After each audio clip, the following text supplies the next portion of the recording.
Okay, a little short lesson on e-commerce today. Going to start with chapter 4. It's called e-commerce, page 27 in your book.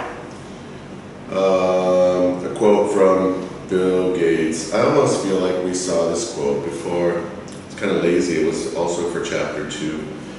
So I'm not going to repeat it. Basically, it just means that technology won't solve your problems if you're already inefficient. So I think we can agree on that. Sometimes you see people in the supermarket and they're using some kind of Viet Pay or something, and it takes much longer for them to pay than it would if they were just using cash. But of course, it's supposed to be more convenient. So we try it anyway. We're always trying to add technology to everything. Now this in our syllabus is called the role of e-commerce in the global environment.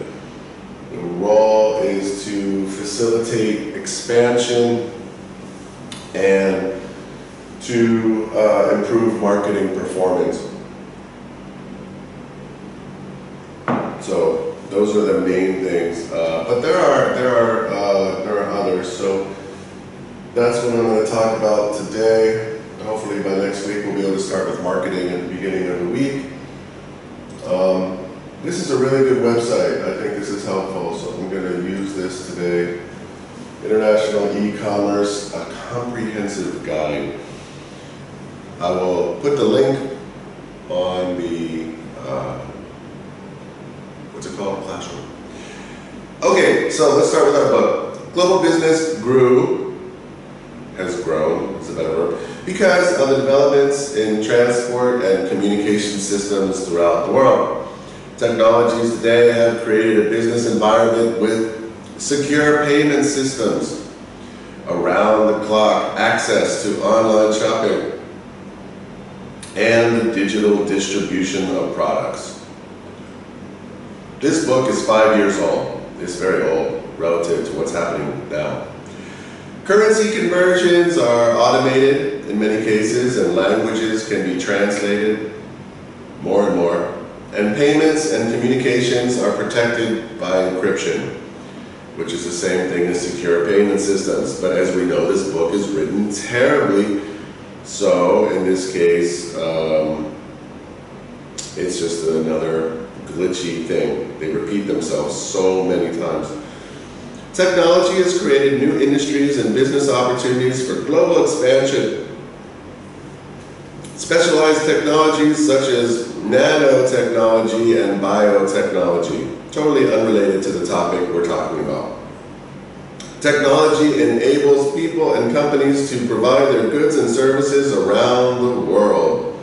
Australian businesses can reduce costs by using administrative staff in Asia linked by email or groupware. I think we're using Zoom for our groupware. Graphic design artists in Australia sends their designs to clients around the world. 2 examples. One example, well 3. One is about shopping and consumer choice. The other is about Australian business cutting costs. You can cut costs in 30 different ways using technology, but you can also spend a lot of money using technology if you don't do it efficiently, which goes back to Bill Gates. And finally, labor can offer their services to clients around the world. So I actually know a graphic designer in Australia who offers their designs to clients around the world. So that's a real thing. So what this paragraph should just say is that improvements in technology and e-commerce have expanded opportunities for consumers, for businesses, and for workers, laborers, in different ways. So it's ever changing, and there's more and more happening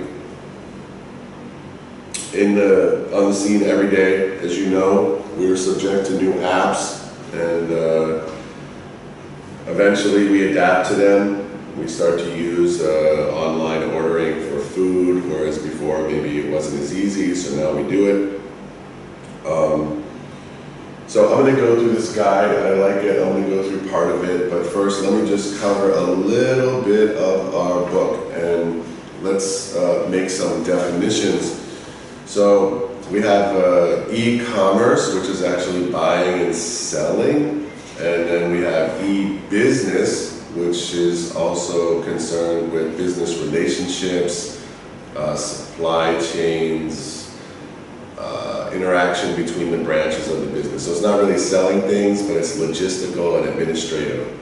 So e-business is a broader term than e-commerce. E-commerce is strictly about selling. And then we have the M-commerce. M-commerce relates to mobile phones, which is now related to e-commerce because most of it's done online, but we're using our phones differently from the internet on our computers, so there's reasons to have a differentiation between mobile commerce and online business. Websites, people use websites, you know, for airplane tickets, a lot of shopping on that. Yeah, websites are still actually very relevant. A website gives customers access to the business all the time from anywhere in the world. Customers order on a website can be linked to delivery and payments systems. It can also be difficult for staff to keep up with emails and online orders, but automated processes can help staff cope with the demand. So being able to respond quickly is the difference between the customer staying there or going somewhere else. There is free, rarely, or low-cost online design, word processing, and spreadsheet software that businesses can use that is much cheaper than buying software licenses. I don't know why they're talking about that. The internet can be used to research businesses and markets and to gather business intelligence. Market research. So actually you could probably go down the list of these things and highlight what the examples are of. They give examples, but they don't really just make a list where they should just make a list. The broadband. With broadband, large files such as contract software and designs can be distributed quickly and securely, and web conferencing like Zoom can occur. Mobile devices such as phones, laptops, and digital assistants can facilitate better communication with staff, customers, and suppliers. It's kind of impressive that, you know, sometimes it makes you wonder why fiber is free. Why are we getting free phone calls? What's the point of free phone calls? Usually, like, they say Facebook, right? If you get something that seems like it's free online, like a free service, then you are the product. So what that means is your data is for sale. So they let you go and use these services for free, and then they take your data and sell it to other people. So you're the actual thing that's being sold. And I wonder if that's also true for online phone calls like WeChat and Viber. How do they make their money? It's a good question. Anyway, it's semi-related to this, but it's about communication. So let's just go through e-business real quick on page 23. E-business refers to a business built on the use of information and communication technology, otherwise called ICT. So an e-business is strictly done online. Selling products and services online is one part of it, but there's many others. It may help you to save costs, reach more customers, and be able to compete or complete orders and projects in a shorter time. Online, your business is available 24 hours a day, 7 days a week. This is good for sales, but can also be difficult to keep up with demand and customer communications. It's repeating themselves. There are many different ways that businesses can use e-business, and these are outlined here. Like all of them? No, not all of them. E-business methods: communicate with customers, clients, and suppliers via email or SMS. Send emails to other businesses. So let me just make a point here. This is really quite it's so bad the way it's written. There's different kinds of ways that businesses, use, let's say, e-commerce. First, they sell to typical, most common businesses sell to consumers, right? So you have your Amazons. Amazon sells to consumers. So we would call that a B2C company, business to consumer. I think that should be outlined.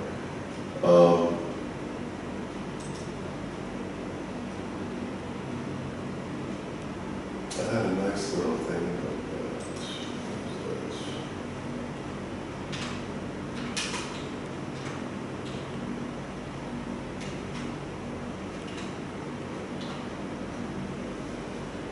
Can I find it?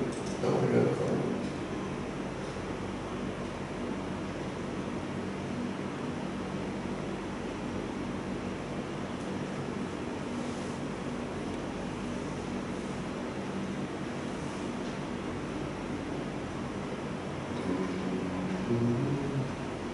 I had a good one yesterday, but I don't see it now. Maybe this one. No, that's not it. Too many ads?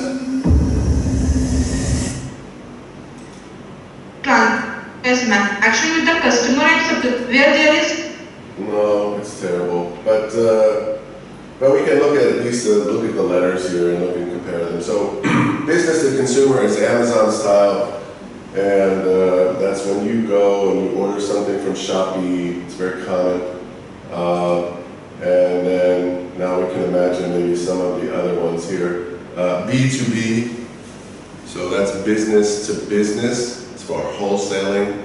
Maybe one of the most popular or common websites for that kind of business is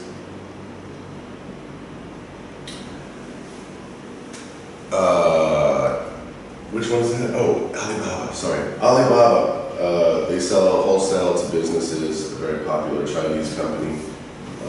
Business to business, they're selling to other companies, so there's different kinds of marketing for them.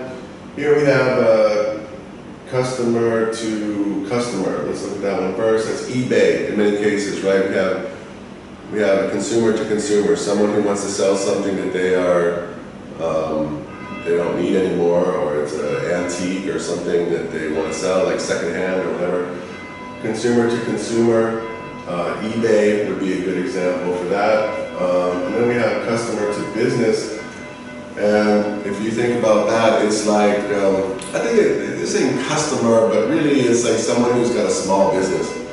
So if I can provide a retailer with something that they can sell in their shop. So I make small batches of jewelry, I take it to the shop and I say, okay, can you sell this for me? That happens with music a lot too. A lot of record companies now, they will just license they will promote and license some products from some bands, and then whenever there's a bigger order, they call the band up and say, can you provide another 1,000 copies? So they serve as a distributor, basically distribution for small producers. So yeah, business to business, business to consumer, consumer to business, and consumer to consumer. So there's different kinds of ways that business functions through that. And these people's voices, they don't.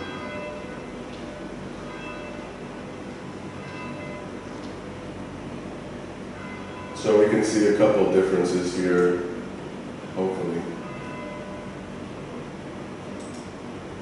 Third party to fulfill and ship those orders, but buckle up. To begin with is let's start with what's obvious. Let's define B2C e-commerce is when you are selling directly to a consumer from your website. So you as the company, you may or may not be fulfilling that yourselves. You may be using a third party to fulfill and ship those orders, but you're having a direct relationship, selling directly to the consumer. You're selling lots of products to individual people. On the B2B side, you are doing things differently. You, as a manufacturer or even potentially as a retailer or wholesaler, are selling through another organization, a distributor, another wholesaler, a warehouse, or a retailer that is then selling to consumers. So there's someone in between you, the B2C audience, the consumer, and you, the business. And that begins the story of how B2B is more complex than B2C, because right away, if you look at this, you've got one more entity that's in the mix to contend with both from a back-end systems and from a marketing and fulfillment standpoint. But that's, for our purposes, how we're defining B2C versus B2B. Something that's really interesting that a lot of people don't know is that B2C commerce, as we're all familiar with via Amazon and other things, is scheduled to be this status from Gartner scheduled to be $3.2 trillion by the year 2020, and B2B e-commerce is going to be roughly just over double that by 2020. It currently in the U.S. alone is well over double the B2C e-commerce. So there's massive opportunity here. These are sales that before the advent of B2B e-commerce were typically being done by retail sales, or not retail, but B2B salespeople who were going to the various accounts and getting orders filled out and taking the orders and fulfilling them. And you see here that there's a tremendous amount of business and a tremendous amount of upside to be had in the B2B market.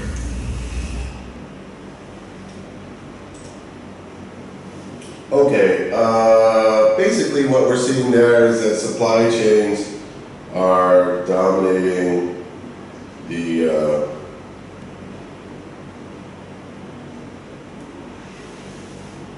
B2B, right? So businesses are organizing long supply chains, and so they need to sell to other businesses and for production to consumers. So that might be surprising. Okay, I wanted to get that out of the way first, and then let's go look at this there's this other thing which is kind of mentioned by our book. If I remember correctly, it's horrible. Let's try it. Which one? Webinar.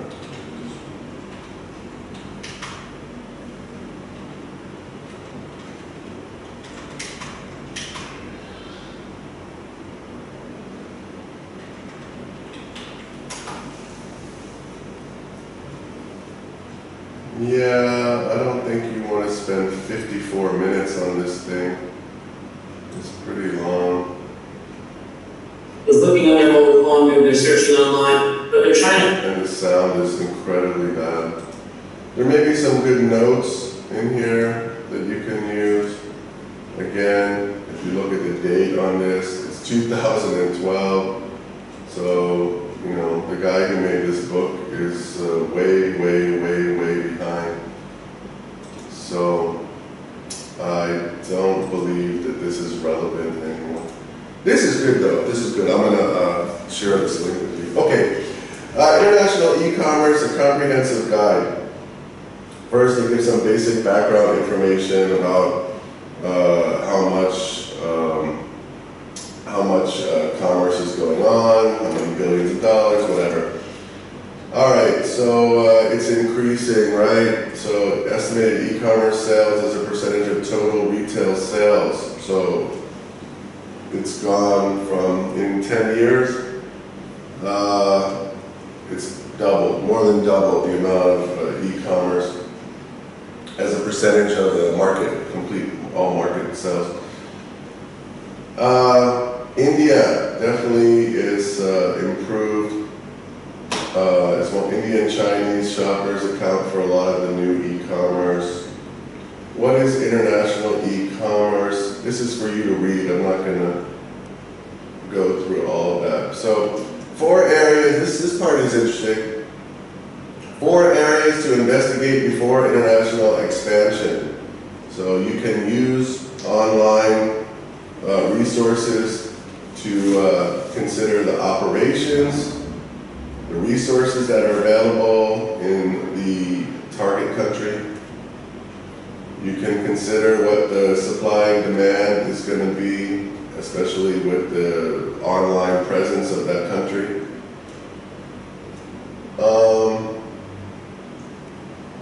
Looking for a niche, but now everyone's on phones too, so this is not really new. and then try to figure out what your market, this is basically what's the market size. Can you figure out the market size? This is not the interesting part, it gets better. Research, of course, there's a lot of research that can be done about cultural and linguistic differences.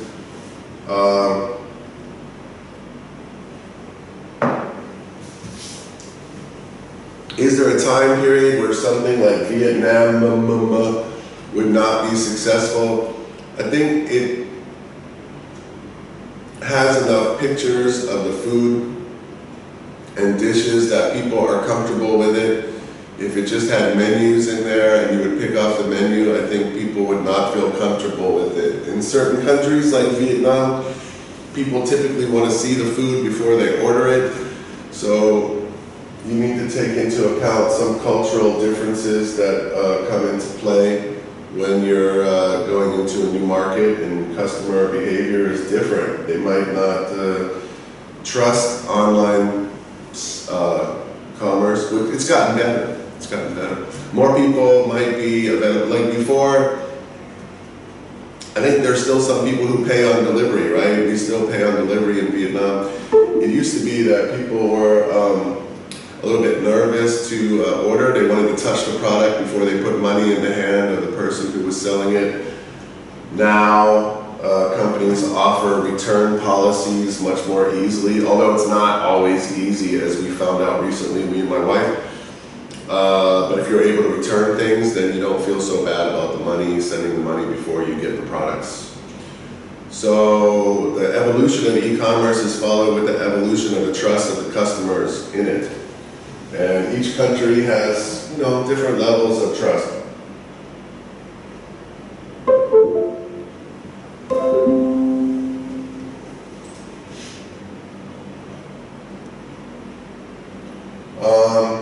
Of course, these are some of the general categories that we're dealing with in e-commerce: localization, currency, language, culture, pricing. So it also affects our positioning very dramatically. In some countries, the positioning would change. If you're using a platform like Amazon to sell things, like you're in Vietnam and you're selling things to the US, and you're using a platform like Amazon, you're a little bit limited though in how much you can use branding to help you. I think we've seen that too in some websites like Namyai. They have all the different companies who sell a product, but none of them stands out unless you know their brand already. Landed costs. Landed cost for either taxation or tariffs. Payments, payment systems, logistics, shipping and sending, and customer service can be done online as well. All right, so things to consider when launching cross-border. Localization, what are the differences in, there's everything, right? Time zones, formats of time. Some people do a 24-hour clock, some people do a 12-hour clock. Logos and language, some countries are very comfortable with English, but some are not. How easy is it for them to switch languages? I find it really annoying on some websites. I can't figure out, it's in Vietnamese, how to flip it back to English. Address styles on forms, right? You have forms for credit cards. If you can't put the data in to suit the credit card company perfectly, then you won't be able to buy anything. Translation, of course, and holiday type images. Let's see, pricing. Pricing perception of price is just as important as price itself. Psychological pricing that we've seen before is sometimes they have like the 99 instead of this example is $15.99. It's supposed to make people feel psychologically more willing to buy than $16, even though it's pretty much the same. Maybe some countries fall for that, some don't. Some countries really want the tax to be included in the price. The US, they're always tricking themselves. They have a price and then the tax gets added at the end. Vietjet, if you've ever ordered tickets or seen how they do ticketing on Vietjet, when you first get the price, it's only about 30% of the price that you actually pay after all the taxes are included. And the baggage and the luggage and the meals and the insurance, there's 15 things they add there. So basically, you have a low price, you feel good, and then you get a really high price and you go, oh my God, and then you start canceling some of the things that they try to sell you and you get to a reasonable price. But it's a strange system that you have to deal with. Australian culture, for example, they have a law that says that the tax must be included in the price. They do not want to have, they don't want to shop in places where they don't know the real price. This is pretty interesting. I like this one a lot. This is showing, this shows the reasons why. So if people are shopping, they're going online and they're trying to shop, and they get to the checkout and they're about to press the button to buy, and then they stop. So these are the reasons why people stop in the middle of a purchase. So we can look at some of the problems that come out of this. So for example, the first one, shipping costs were too high, right? Everything looks good, and then you get the shipping costs and you're like, wait a second, this is more expensive than I thought. They wanted to check out the price and they didn't want to buy. For some, well, let's talk about Amazon. Their purchase didn't qualify for free shipping. They realized that it was too expensive, so that's not very smart. That's not your fault. Shipping costs are shown too late, or taxes, right? Shipping costs are shown too late. Speed of delivery offered was too slow. Some people wanted a discount, they couldn't find it. There was no payment method that they could use. The payment method was not available. The website was loading too slow. Some companies ask you to register. You know, you have to registration and give your email and 15 things just to make a purchase. Some people don't like that. The taxes were not clear. The checkout was confusing. I realized I couldn't return the product. I was worried about data security, so that's quite low now. I couldn't purchase the product in my local currency, so I didn't want to do it. So those are the reasons why people don't shop online. So I can give you some idea about what customers think about online shopping. This is all about taxes, as I was saying before. Shipping fees, tariffs, landed costs, payments, credit card payments. I guess some people take Bitcoin. Logistics, the shipping costs are sometimes out of the retailer's control. All right, so here's another one. Consumer expectations for available shipping options. This looks like it's related to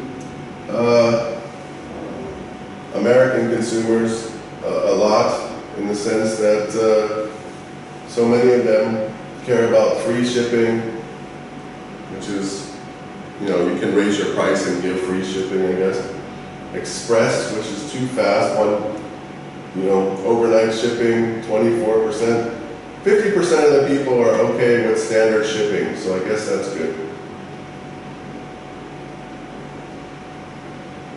Customer service, that's something that we do online as well. What are the policies? When you buy something that's international, you feel like, okay, well, I'm either gonna, you know, buy it, or I don't know, would I want something sent to me from another country? Do I trust it? Especially if it's expensive. Customer service preferences. What do customers like to, how do they like their communication to come? It says here that email is preferred, which is kind of surprising to me. I thought people would want to be faster. Live chat messenger seems like that would be useful. Toll-free telephone number, that's domestic, that's within the country usually, and a local telephone number. Additional considerations for international e-commerce expansion. This is exactly what you want. Infrastructure. So what is the infrastructure like for transport? What is the infrastructure like for the safety of your goods as you transport in the country, the truck companies, roads, rail costs?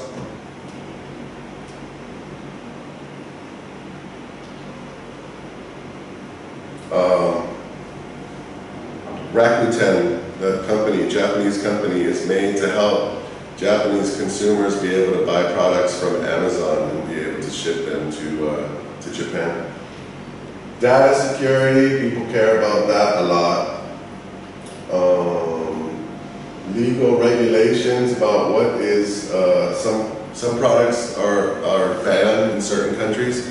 Some books in Vietnam, if you try to buy them, it's quite difficult you're not allowed to bring them into the country, so you have to be able to understand what's banned. Kenya bans mercury, South Africa bans honey. For some reason, you can't have honey in South Africa. Language localization, having to understand the strategy and how to meet the customer's expectations.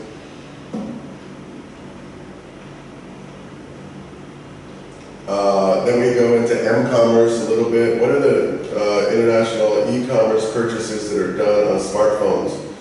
So phones are used in India at the highest. 65% of purchases are done on phones, whereas Canadians only do 30% of their purchases on phones. So this is out of between using a laptop and using their phone. This is e-commerce purchases only.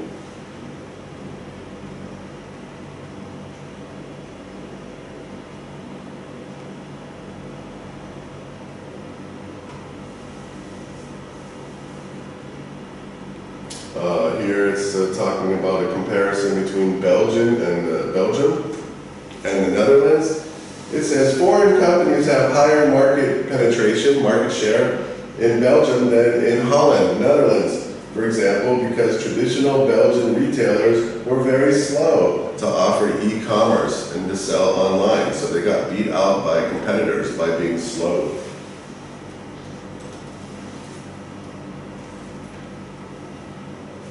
Budgeting, you have to have a budget to support your e-commerce. You have to support it. In the end, it should save you money, but to set it up can be expensive. And there's a few examples in here as well of companies that were able to use e-commerce well. So I think that's great. I think this website's quite good. So let me make a list of ways. So the role, so that's what our syllabus says. It's going to ask you what is the role of e-commerce in international business, and you're going to say it allows expansion, international expansion and sales, and also facilitates marketing, market research. So I'm going to give you a list of things that you could put in your notes, so I hope you have a pen available. And these are some of the benefits of e-commerce in the international environment. So first, it allows companies that expand overseas to set up faster, easier, and cheaper than if they had to go in there and build their own shops. So you can set up easier, faster, and cheaper. 2, environmental scanning. You can do market research on the internet about a country. Before the internet or before e-commerce or lots of data was available for about the world online, it was harder to get market information. So you can do pest analysis, environmental scanning. Any information that needs to be transferred can be transferred. Number 3, information is transferred efficiently, whether it's documents, images, videos. Sometimes you can sell online too, so you can sell products like ebooks or music. 4, communication, and that includes regular free telecommunications through Viber and WhatsApp and things like that, as well as video conferencing software like Zoom And this allows you to keep in touch with your clients, customers, agents, and business partners. So that's communication. Number 5, you can be more clear on details because you can use local languages. You can support yourself in a local language by using translation software. 6, you're able to manage your supply chains, and that also includes delivery to customers, and you can give direct information to your customers about the timing of their deliveries and support them as they receive your products. 7, you can analyze your competitors. You can see what kind of marketing they do, and you can look at their branding and how they reach out to customers, and can look for ways to differentiate from them and also to copy what they do well.